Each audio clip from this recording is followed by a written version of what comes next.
Most entrepreneurs don't fail because their business was bad. They fail because they didn't understand the unglamorous parts of business, the parts no one talks about until it's too late. Payroll, taxes, compliance, risk. Today's guest has spent decades living in exactly that world and helping entrepreneurs survive it. Welcome, or hopefully welcome back to The Reluctant Entrepreneur.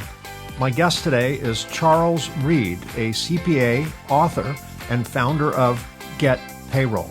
Charles has built a successful payroll company by doing something most business owners avoid, leaning directly into complexity and responsibility. But what makes this conversation especially interesting is how Charles chooses to share what he's learned. Through his YouTube series, Charlie's Bar, he breaks down payroll horror stories, hard-earned lessons, and real-world mistakes in a way that's honest, approachable, and sometimes painfully familiar. In this episode, we talk about Charles's entrepreneurial journey, the risks small business owners don't see coming, and why payroll is far more than simply an administrative task, and why educating entrepreneurs before they get in trouble has become such a personal mission for him. If you've ever thought, I'll just deal with that later, am I talking to you? Then stick around, because my conversation with Charles Reed begins right now.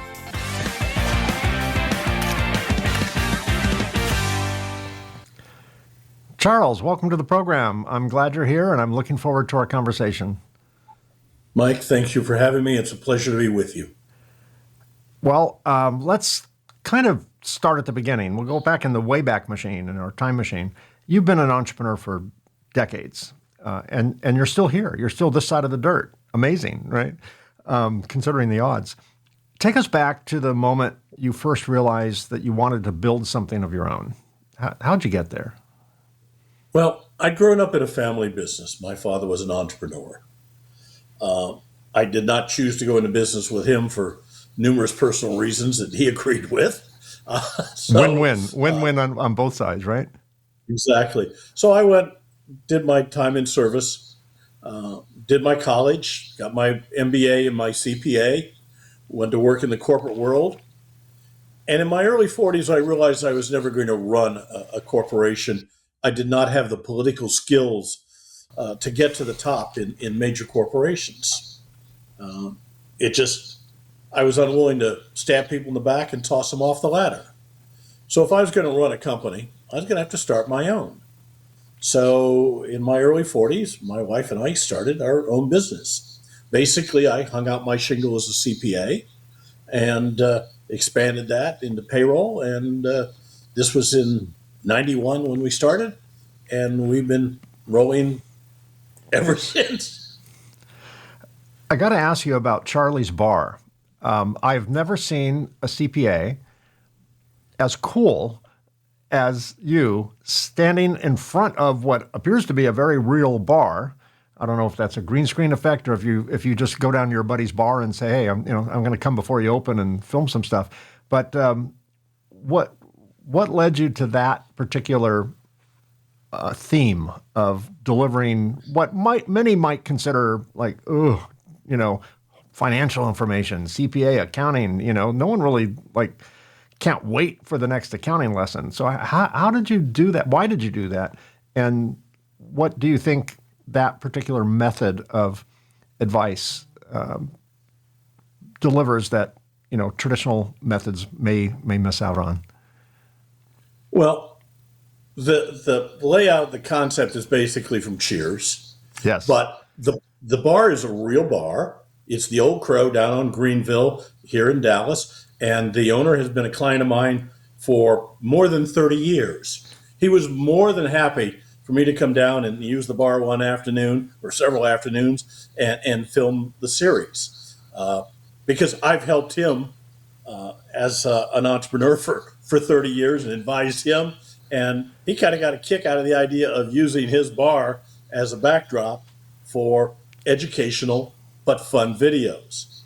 We had a videographer on board. Michael was very creative, and this was one of a different series of videos that we used. We do educational videos. We do fun videos. One of my favorite is the Halloween one with the IRS as the Night of the Living Dead, zombies rising from the graves. So That's awesome. we, That's really we, good. have, we have a lot of fun with the videos, but we try to convey information on almost any of them. Even when Darth Vader is killing the clone of the IRS agent, you'll regret it because there's another one waiting in the wings. You're not going to get away. So we have fun with that, and it was a lot of fun filming, and we've got a lot of good comments on that. Though I will say this, it's not our. A lot of our videos get great comments. Charlie's Bar got a lot of them. So yeah. Yeah, that's great. Early in your career, you and your wife purchased an existing business. What did that transition from employee to owner teach you immediately? Was it like, did you get a 2x4 in the face? The difference? And was there any, do you think you did it the hard way, the easy way? Looking back with perspective, tell me about that journey. Well, obviously, any first-time entrepreneur has no idea what he's getting into. Now, I grew up in a family business. I worked in the family business. Started making photocopies and then stamping envelopes and filing stuff. And so I saw my father work with my mother for many years. But yeah, it was a kick in the hindquarters. The difference, the responsibility, the lack of somebody to talk to, the lack of people to consult with, the lack of mentorship. You don't have a boss. It's all you. You have to make the decisions. The old phrase, "It's lonely at the top," is extraordinarily true. It was a culture shock, as it is for every new entrepreneur that starts. Well, entrepreneurship seems by the civilian world, meaning people who aren't entrepreneurs, to be romanticized to an extreme. I can't tell you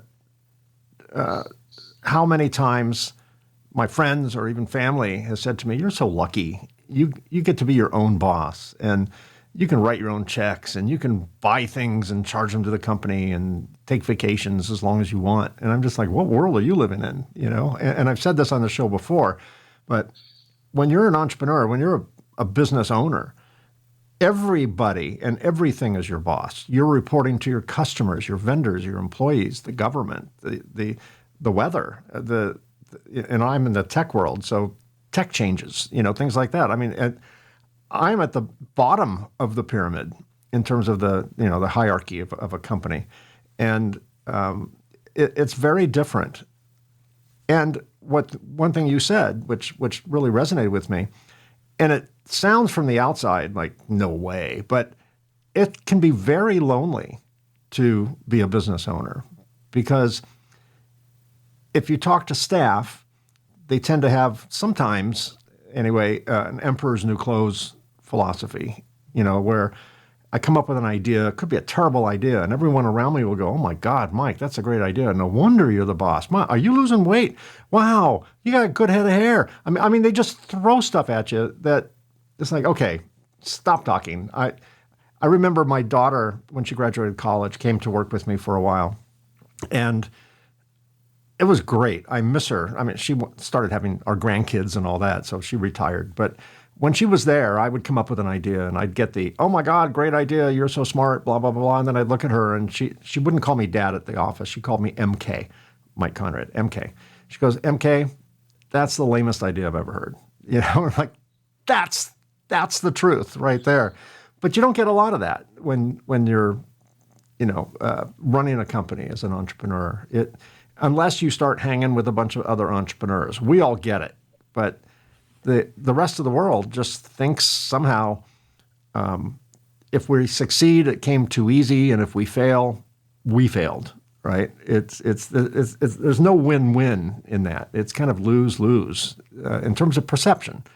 Do you agree with that, or am I, in your estimation, am I overestimating that?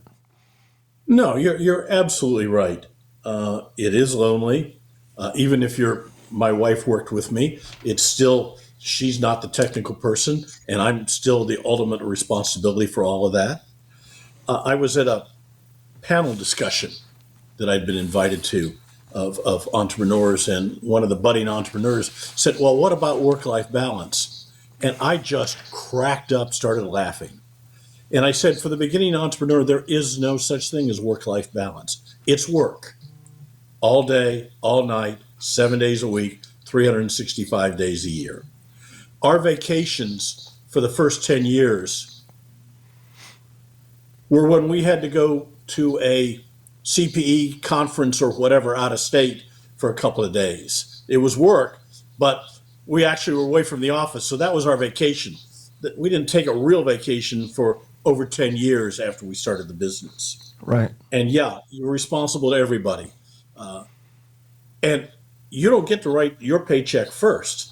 You write your paycheck last. Absolutely. If anybody's not going to get paid, it's you, not your employees, because they'll leave. You can't. Well, they'll go to the labor board and they leave. I'm not going to the labor board to say I didn't get paid, right? So exactly. Yeah. So it's very lonely. You've got a million bosses. Everybody looks to you for answers, and you don't have anybody to look to for answers. So it's a very one-sided operation. However, there are perks. You don't have a boss.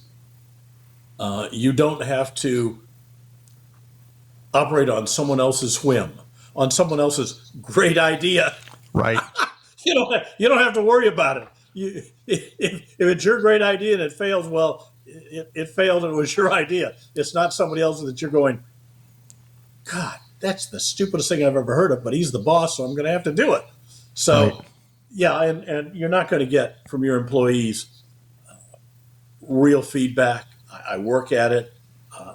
My right-hand person has been with me 28 years, and she's learning. She just tells me like it is. So I'm lucky with that. It took her a few years to get there, but yeah, it's not an easy life. It's not for everybody. Some people need to go work for the government, 40 hours a week, 30 days vacation, nice retirement, and never have to worry about it. And that's fine.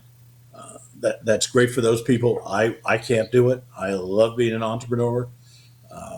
I enjoy the responsibility, and I enjoy the perks of that. Sure, I can take time off whenever I want. That doesn't mean I can't not do the work. I may spend the weekend catching back up, but right. Yeah. Or sit on the beach with your laptop, on your lap, literally a laptop. So payroll isn't the kind of business people usually dream about starting. Payroll, for the first several years of my company, we pay every Thursday to this day, 34 years straight, every Thursday. And for the first couple of years, every Wednesday was the worst day of my life, because we had to have enough cash in the bank to cover payroll. And I'm just talking about, cash in, cash out. I'm not even talking about the complexities of payroll, the reporting and, government forms and all that stuff. What made you see opportunity where others saw complexity regarding payroll? Well, your explanation exactly. All the problems that go with it. First of all, you shouldn't be doing payroll on Wednesday for Thursday. You shouldn't be paying on that kind of cycle. You should have at least a week in between. You pay 2 weeks through Friday, you pay the following Friday. That gives you time to do these things. These are the things I can teach people how to do that. And the complexity of all the filings, all the reporting, all that kind of thing. I used to use payroll services when I was in corporate. The idea of doing it yourself is just crazy. My father used to, and I'd have to straighten it out. Once I became a CPA, I'd have to straighten it out a year in for him. And we had audits about it and other things with the Internal Revenue Service in the state. So it was obvious that this was something that small business had a problem dealing with. We thought, being a CPA and having seen it, that we could do this better, faster, cheaper than our major competitors, and we can. They don't have CPAs available for their clients. We take professional responsibility for our work as a CPA and a U.S. tax court practitioner. And it gives us a leg up and allows us to make our clients' life much easier. They don't have to worry about it. All they have to do is two things: tell us how much the people worked and have the money available to pay them. Yeah, I think most small businesses, most small business owners will identify with this, or people who are now large business owners. Back in the early days when it was a small business, there's one employee that pretty much every small business has. That's the bookkeeper, who's also the HR manager, also in charge of hiring, also in charge of payroll, right? It's that one person. And they may be really good at entering stuff into QuickBooks and writing checks and keeping a ledger, but payroll is a specialty. HR is a specialty. Hiring is a specialty. Accounting, obviously, is specialty. But I think every small business has one person in one office that just does all these things. That eventually, as the company scales, now you have 4 people, or you have fractional, or a payroll service, or a PEO, or something. But it is funny how it all starts off with one overwhelmed and frequently unqualified in every aspect of their job person who is running a very important part of your company. And it's just interesting to see the transition when people start to realize, like, okay, Betty or Bob can't do this anymore. We need to really know what we're doing. What was the biggest mistake or mistakes that you made in the early years of running your own business, and how did they shape how you run the company today? Let me get to the mistakes in a moment, but one of the things that the entrepreneurs need to understand is that Betty or Bob that's adding up the hours, writing the checks, balancing the bank account, reconciling everything is a huge point of failure, and you cannot believe how many of them over the years commit fraud and steal money. We see it all the time in our business. That is a failure of internal control and a major, major problem for small businesses, professional offices, and so on, because that is a singular point of failure because they control everything. And I have seen it I saw it with my father's business, with his clients, and I've seen it all my professional life. That kind of thing happens Charles, constantly. It happened to me. Back when our company was smaller and we had that one person, the one Betty or Bob, to the tune of $130,000 but it was death by 1,000 cuts. She didn't just take out 130 one day. It was $50. It was adding extra vacation pay. It was, at that time, we had 2 checking accounts for, I don't know, some stupid reason. And she would write duplicate checks. She would write a check to the telephone company for $86, put it in the ledger, $86. On the other register, she'd write, put in the ledger or in the register, telephone company $86, but wrote it to herself. And in the early days, forged my signature. And eventually, stupid people tricks, I put her on the bank account because I was gone all the time chasing money to cover payroll every Thursday. That it was, okay, I'm just going to make you a check signer. She opened an account at our business bank, wrote her own check to herself, signed it herself, deposited it in her checking account at my business bank, and did that for years. And by the time we caught it, we started digging through all the financials. We had to request hard copies of checks, and we started reconciling, how many checks were written for one payroll, one pay item, and then we found it. She was like a serial killer where she buried the bodies half an inch below the ground. We didn't have to dig far. In fact, it was embarrassing how easy we made it for her to do that. But the moral of the story is she did go to jail, right? We prosecuted, and she went to jail. But what an eye-opener. I've said after that, Jesus Christ himself can apply to be my accountant, and I would not put him on as a check signer. I went from way too much trust to, no, not even trust but verify, to quote Ronald Reagan. I don't trust anybody. I need systems. I need systems that I trust, not people that I trust. So I'm part of the legacy of what you just are warning people about. I've been there, and I consider myself a bright guy. But when you're building a business, my attention span is everywhere else, right? I'm sure your clients have the same experience. Absolutely. And it's the bright ones that get caught in this kind of trap. The less bright ones don't ever trust anybody, and they just never get to that point. Seriously, they get taken advantage of other ways. I see it with doctors, lawyers, very bright, very smart people get caught in this because they trust somebody. The long-term employee, they've been with them forever. They got promoted to that spot. They came in. A million reasons. I see it all the time, and it is a major source of defalcation and a major source of business failures. And though you found 130,000, which I assume you never got back, there was more. We got back some of it because we had a little bit of general liability that covers a small amount of embezzlement, and then yes, we actually had two different insurance companies.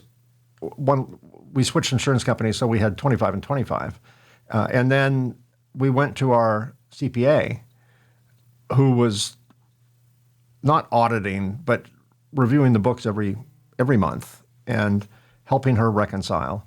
And we said, hey, how did you not see duplicate checks to the same people, or duplicate entries to the same people? I mean, didn't that ring a bell for you? And so he offered us $70,000. So I wouldn't say we were made whole, but the irony. I'll tell you something that will frustrate you, and maybe this is a warning to my listeners and viewers. The court ordered her to pay restitution for the amount that we had not been made whole. And he asked her, what do you feel comfortable paying? And she says, well, I'm now, an unemployable felon, so I don't anticipate making much money. So he ordered her to pay $25 a month. The amount was 130 grand because we hadn't collected any money at that point. So it was 130 grand at $25 a month. And I think if you do the math, it's like 3,600 months, a few hundred years. And the county who collects it takes 10%. So I get like $22 a month. And someone just said, just write that off. And I'm like, no, because not for vindication, not for punitive reasons. I want to be reminded every time I see that $22 check come in of what happens when my eye's not in the cockpit. I'm not looking at the instruments. I'm not doing all the things I'm required to do to run a company. That is my monthly reminder of what can go wrong if I take my eye off the ball. And that is the biggest reason to outsource payroll, because then that can't happen. Yeah. The reports come directly to you. They don't go to anybody else. They're all direct deposits that are sent out electronically. Nobody can write the duplicate checks. You can look at the list of direct deposits in 10 seconds and realize if there's a problem. Yeah. So that's one of the simple things to do to prevent that.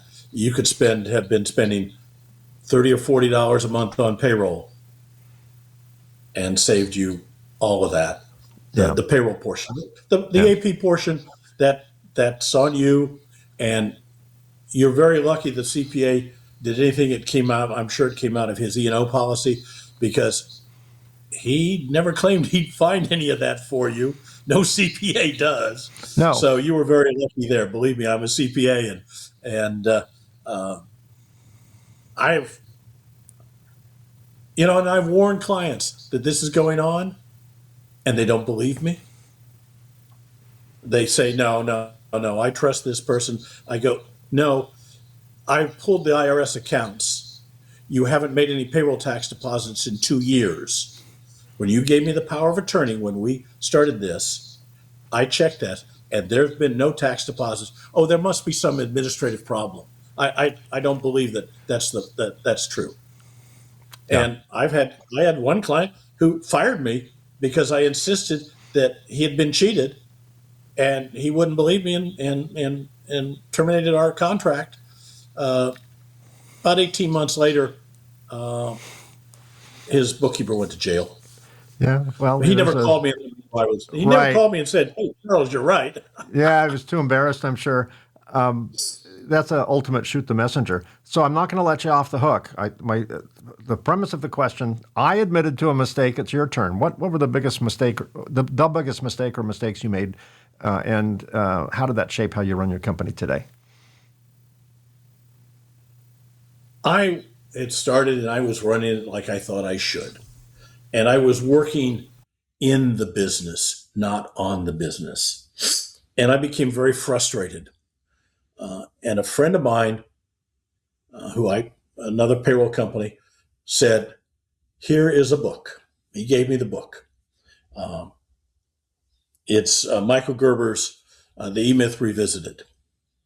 And I read that and I realized that I needed to work on my business, not in my business. And that was the biggest mistake, is I made myself a job. And that's not how you be a successful entrepreneur. You don't do the work, you work on your business. Yeah, a And lot of people once don't I see learned that. that, Yeah. yeah, once I learned that, life got a lot better. Life got a lot better. So as a CPA, you're used to procedures and policies and maybe even rituals. I mean, there's a way to do it and there's a way not to do it, and it's pretty regulated.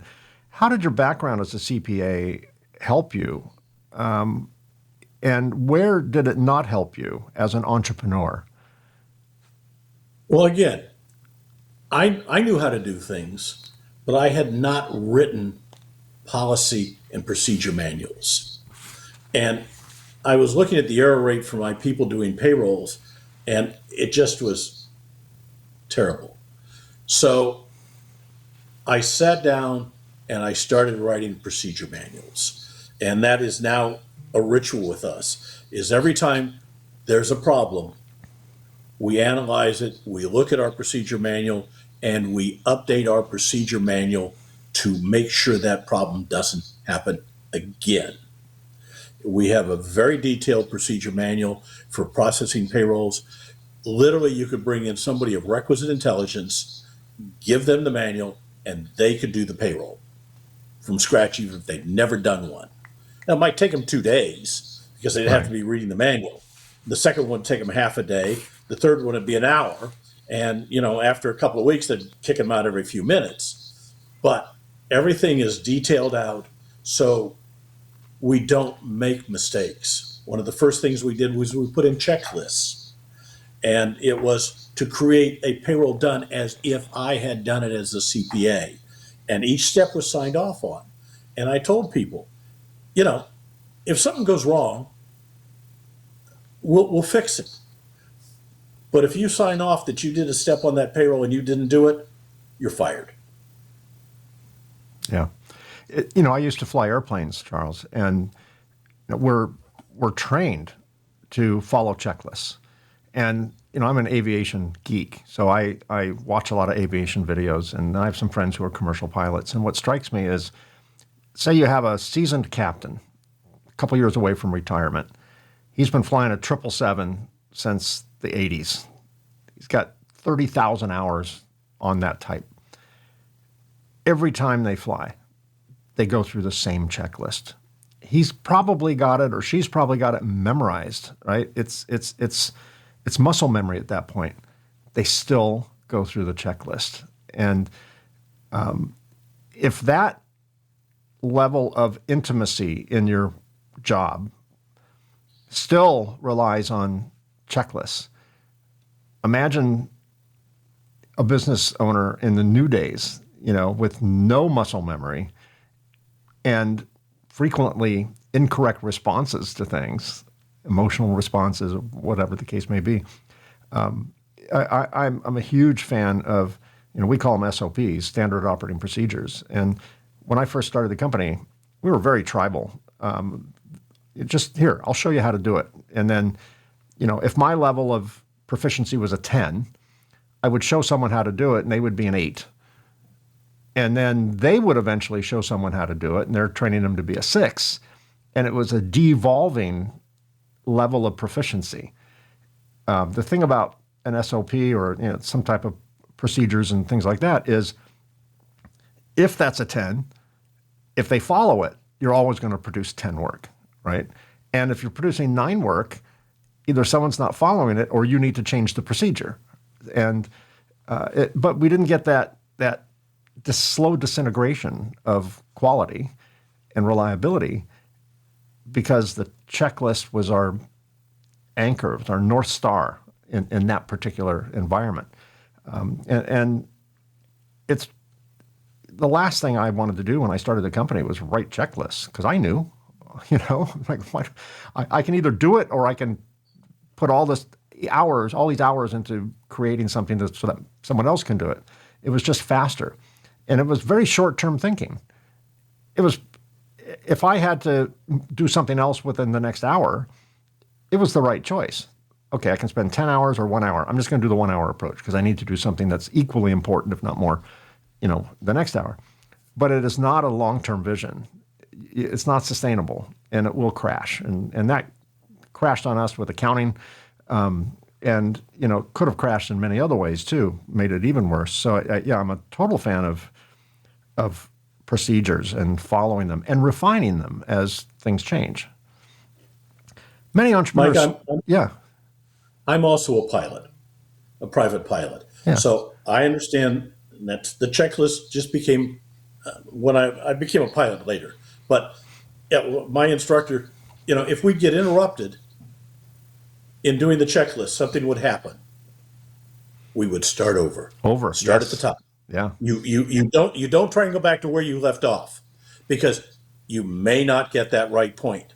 You may skip a step if you get distracted and come back to it. So if you get distracted, you start at the top and start from scratch, and you do the whole thing over again. And that checklist is designed for that airplane, that specific aircraft, not that model, not that type, that aircraft. And you rewrite, if you're using that checklist and you move to another aircraft or another payroll, you revise it. For instance, the one Cherokee had shoulder straps, the next one didn't. So the checklist was changed. You take off the shoulder strap or you add it because it's either there or not. So with payrolls and different kinds of payrolls, different things, you write SOP. You have to have it. It has to be, and it has to change. It has to be refined. The world changes. Technologies change. Things change. The laws change. Payroll laws change constantly.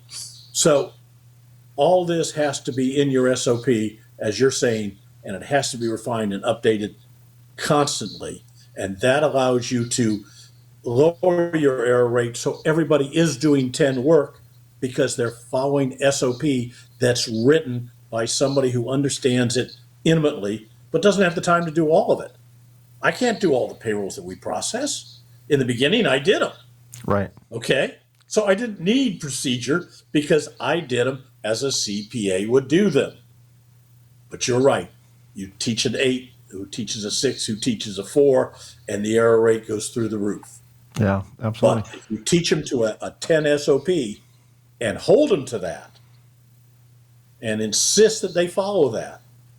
Now, if they find something wrong, discuss it. If they have a better way to do it, rewrite the procedure. We do it all the time. So many entrepreneurs struggle with longevity, persistence, determination, grit, sometimes the will to live. What kept you motivated to stay in the game for all these decades? Well, first off, I enjoyed it. I enjoy being the boss. That's egotistical. It feeds my ego, I guess. But I don't like working for people. If I had to go get a job working for somebody else, I probably wouldn't do it. Okay? I don't have to now, thank God. I don't do well. My father raised me to be extremely dubious of all authority particularly unearned authority. And so it's hard for me to submit to other people's crazy ideas, as you put it. So it was fun. It was mine. It was my creation. It was my baby. To watch it grow, watch it succeed, to get the feedback from my clients. Yeah, there were problems. There were cash flow problems. There were employee problems. I had employees steal from me. I had CPAs that I had a wonderful young man who was working for me, doing great work. Then he got his CPA, and that boosted his ego so much he thought he could tell my clients how to run their own businesses. So I talked to him and talked to him and talked to him, and I finally had to let him go because his ego just was putting things out that he couldn't handle. He couldn't support. Skiing beyond his tips. Yes, exactly. Exactly. Because my clients, they're successful, or they wouldn't be in business. They wouldn't stay in business. I've got clients who've been with me for 35 years. Other long-term entrepreneurs, they know their business. I know accounting. I know payroll. I know finance. I don't know generators. I had a prophet that was a client, literally a prophet. I've got insurance people. I've got lawyers. I've got doctors, dentists, Indian chiefs, you name it. I got them. Okay. They know their business. They're specialists at it. I love to call on them for their expertise when I need it. And I love to give my expertise when they need it. So it's a very symbiotic relationship. It's kind of a stay in your lane kind of thing. Do what you do well. Do what you can do that no one else can do in their circle. And, you're almost like the icebreaker. You're clearing a path for them to do what they do so well and make money at it and not get stolen, not get it stolen or, have the IRS come in and all that. My favorite analogy is when I was growing up, Pele was the world's best soccer player. You probably remember. Yeah, I remember. Brazilian. Wonderful player. But if you take Pele and put him in a New York Yankees uniform at second base, he's lost. He doesn't know the game, doesn't know the rules, doesn't know, pick up the ball with your hands. I mean, the whole thing is he's still a great athlete, but he's completely out of his depth. So you take a businessman who's good at what they do, produces a product or a service, makes his clients happy, makes money, brings in revenue, and now you tell him, deal with payroll and the IRS. He's Pele at second base. He's still a great businessman, but he's now in a whole different ballpark. Yeah. Yeah, that's a good point. So you have, I think it's kind of rare, you have the rare ability to represent clients before the U.S. tax court. That does not come with a CPA license, right? That's something well over the top. There's about 200 of us in the country. Wow, that is rare. How does that firsthand exposure to consequences, dealing with the IRS, influence the advice you give to your clients? Well, having dealt with the IRS constantly for 35 years, having served on the IRS Advisory Council, which put me in D.C. with the Internal Revenue Service, solving their problems by bringing in outside expertise that we were able to, as a group, bring to the IRS and solve their problems. On top of that, the training in tax court procedure and tax court briefs and cases and practicing in tax court has given me tools that most of my brethren don't have. If I have a problem with an IRS examiner, and I know the law, because that's part of the policy. I mean, I know tax law. I practice tax law in tax court. And they won't follow the law.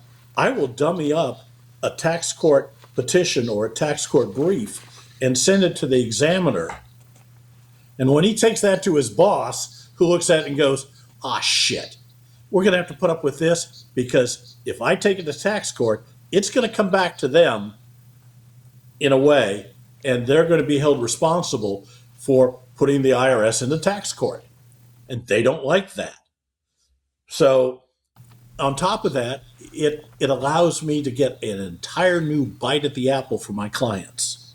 Because when I file a tax court petition, it goes to the district counsel, who has a whole different staff, who has a whole different level of legal expertise on this than the examining officers or the collection people do. And so we get a whole nother bite at the apple. 95% of all U.S. tax court cases are settled pre-court. So at worst, I'm going to get a settlement offer. At best, it's going to go away. Had one just recently, drug on for 7 years. That's not the longest. And we finally were talking to the tax court judge. And I was reading from the IRS penalty notice, and it said, if you do this, then we won't penalize you. Well, we had done that a year prior to the penalty notice. And the IRS agent says, I don't have a copy of that penalty notice. And the judge was not very understanding, because this was an IRS document, and I had it. The IRS had created it, and they didn't have it in their file. So I told the judge that I would send the IRS district counsel a copy of it. Such a good player. And then the judge said, we're going to take this out of court. We're going to send it back to exam and have them start all over again. And 90 days later, it disappeared. It was zeroed out. It took 7 years. It took 3 tax court hearings. But our client walked away because it was a mistake on the IRS's problem. My understanding, if he hadn't gone to tax court, he'd have had to pony up the $8,000. My understanding, and this is just maybe an urban legend, if the IRS, particularly in writing, says something is okay, and then they were incorrect, for that moment, for that instance, it is okay, right? I mean, once they say something, they put it in writing, that becomes, even if it goes against tax code. No, is that an urban legend? That's an urban legend. It's just a mistake. It's a clerical error. It's a mistake of misunderstanding, and they will be overruled by another higher authority in the IRS, and you'll still owe the money. Okay, well, good thing it never happened to me, because I would have fallen on my sword over, it was a mistake, but it's your mistake. But I would have ended up having to call you. So going back to your show, Charlie's Bar, many episodes focus on mistakes, speaking of mistakes. Do you think that entrepreneurs learn more from failure stories than success stories? Oh, absolutely. We're a success. We're in business. We're making money. We're bringing in revenue. We're wonderful. We're Mr. Wonderful, okay? It's when we hear somebody else's disaster and go, oh, shit. Could have been me. I just did that. Yeah. Wait a minute. That's going to happen. Oh, wait a minute here. It's like some of your clients have heard our discussion about their Bob or Betty who's handling all that.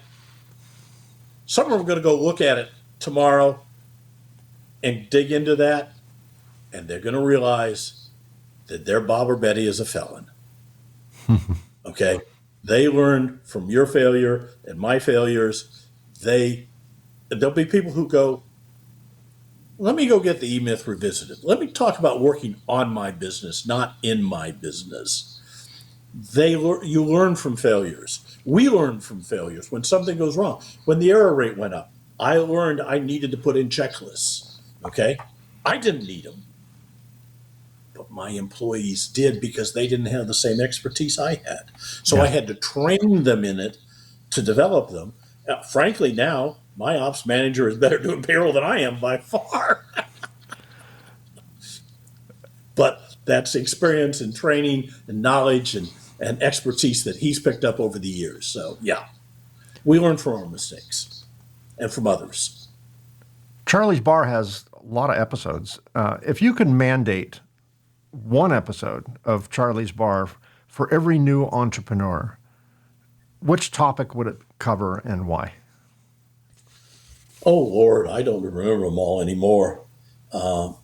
They're all just simple lessons about security or modern things or keeping up with changes in technology. It's just simple business lessons that I like to teach my clients if they don't know them.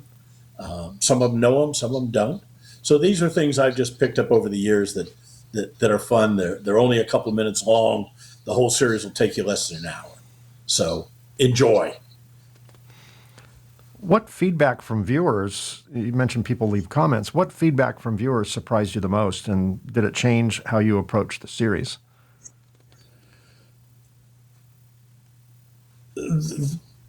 We got a lot of good feedback. We're talking about doing another set of them. So we were encouraged by it. So we're talking about, actually my client has a new wine bar. So we're thinking of doing one a little more upscale with Charlie with a tie and, maybe a vest. And Very good. So advice and a good cab. Yeah. exactly.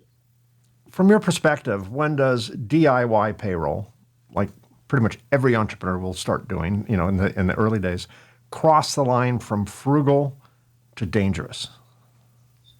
Day one. Day one. I thought you were going to say that. First of all, if you're incorporated, and you should for tax reasons, then you have to have payroll. You can't take a draw. I can't tell you how many entrepreneurs I know that have incorporated for tax reasons, but their tax advisor didn't say, well, now you got to do payroll. You can't just write yourself an advance and go with it. It doesn't work that way. Only a sole entrepreneur can do that. So if you've incorporated your business or set it up as an LLC and file as an S corporation, you have to have payroll and make deposits and file 941s and W-2s and everything else.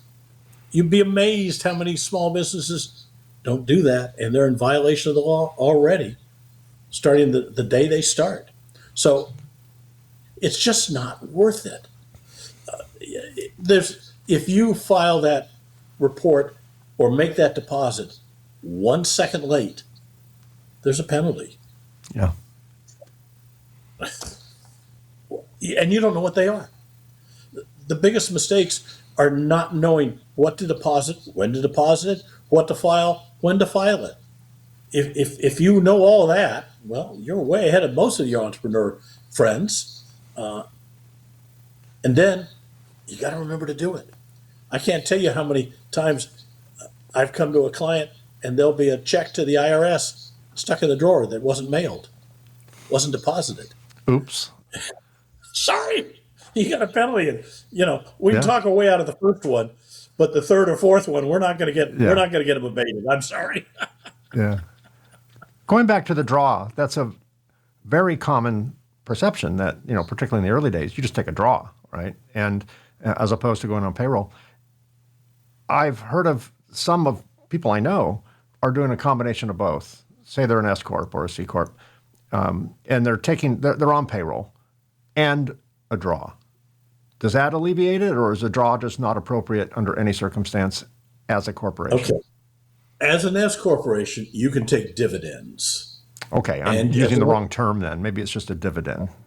And a dividend you should take because dividends are not taxable for employment tax purposes. Right. So you can lower your overall tax bill by taking part compensation and part dividends. Okay. So that is not only illegal, it's appropriate. However, you'll get this, and there's a story in my book of a CPA, of all people, who was taking 90% draws and 10% payroll. Yeah. And the IRS came in and said, nah, that's not going to work. Your appropriate compensation is 80% of all that. And now you owe all these taxes that you should have paid and the penalties and interest on them. Yeah. And all his choice is to go to tax court and argue that their percentage is wrong. Right. Okay. he's going to lose part of it no matter what, because he's obviously Gaming the not taking system. adequate Yeah, compensation. he's gaming the system a little bit, right? Exactly. So he's going to lose. The only question is, after he spends $5,000 with the tax attorney, how much he's going to lose. Right, right. And that in itself is a gamble. So we're about out of time. You can take a dividend, but you need to be, the rule of thumb as a CPA is no more than 50-50. Yeah. Yeah, that makes a lot of sense. That's at least defendable. Yes. And I don't think any IRS agent would accuse you of gaming the system at 50-50. Certainly at 90-10. Yeah, absolutely. They still may come back and, depending on the business, they still have a bite at the apple if they choose to pursue it, right?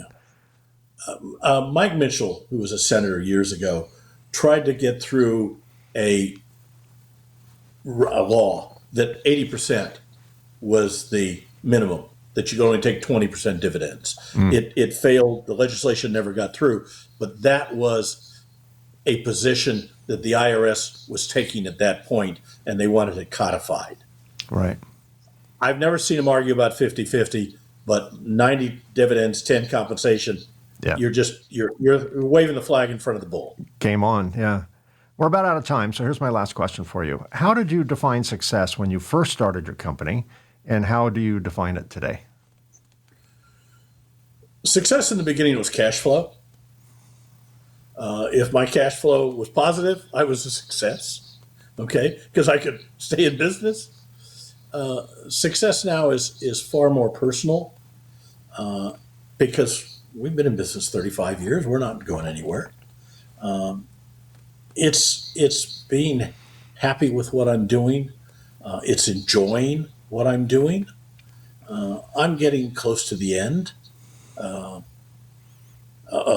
my business career. I'm in my 70s. I fully plan to live another 20 years. I've talked to my doctor, but I'm probably retiring here soon because there's other things to do in life. I've secured a very wonderful living, a good retirement. I'm very happy with where I've gotten to, but it's about time to move on. But it's a personal thing. It's not, I'd wanted to get very rich. I'm never going to be very rich. I'm never going to be Bezos or Gates, and that's fine. That's not the important thing. The important thing is to live well and be happy. The rest is just nonsense. So if you can structure your business where you're a happy individual and you're having fun with it, then great, you're a success. Everything else is nonsense. That's a great answer. One of the best ones. And for the record, this is episode number 68. The 67 people before you have never had the same answer in terms of in the early days and now. I would worry about someone. How did you define success before you started? Money. How do you define it today? Money.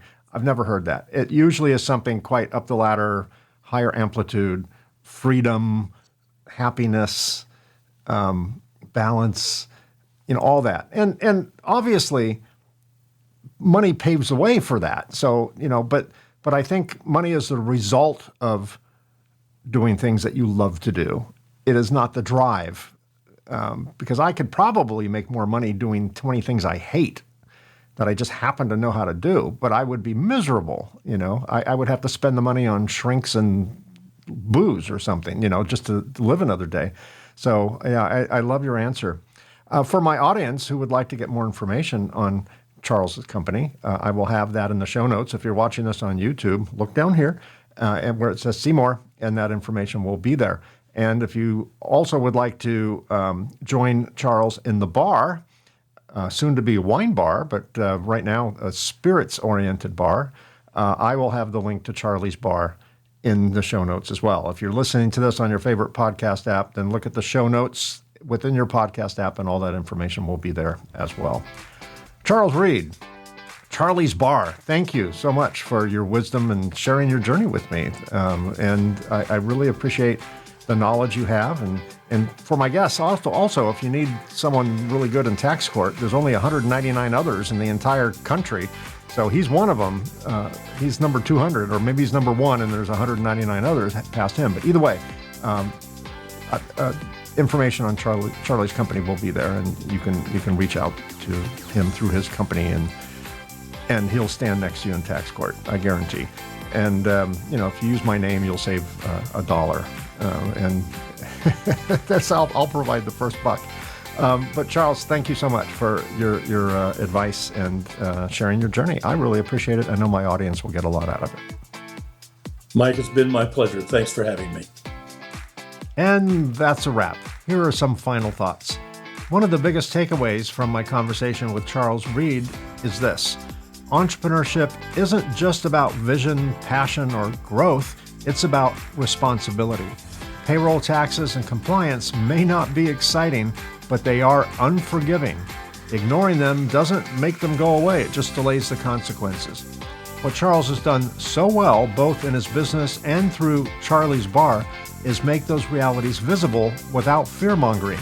Just facts, experience, and hard-earned lessons. Entrepreneurs often pride themselves on doing everything themselves, but wisdom comes from knowing which risks you can take and which ones you shouldn't. This conversation is a reminder that protecting your business is just as important as growing it. If this conversation caused you to rethink how you handle the less glamorous parts of your business, well, then it did its job. Thanks for joining me on this episode of The Reluctant Entrepreneur. We've been very busy recording future episodes with fascinating guests, so be sure to subscribe to get notified when new episodes drop. And one favor, if you're watching this on YouTube, consider giving us a like and subscribe. Those 2 simple clicks really help us expand our reach. If you're an entrepreneur or know someone who would make a great guest, I'd love to hear from you. Visit reluctantentrepreneur.podcast.com to apply or recommend a guest. You can also reach me directly at mike@reluctantentrepreneur.podcast.com. And of course, a quick shameless plug if you're interested in my book, The Reluctant Entrepreneur, Anatomy of a Business Startup, From Uncertainty to Unstoppable.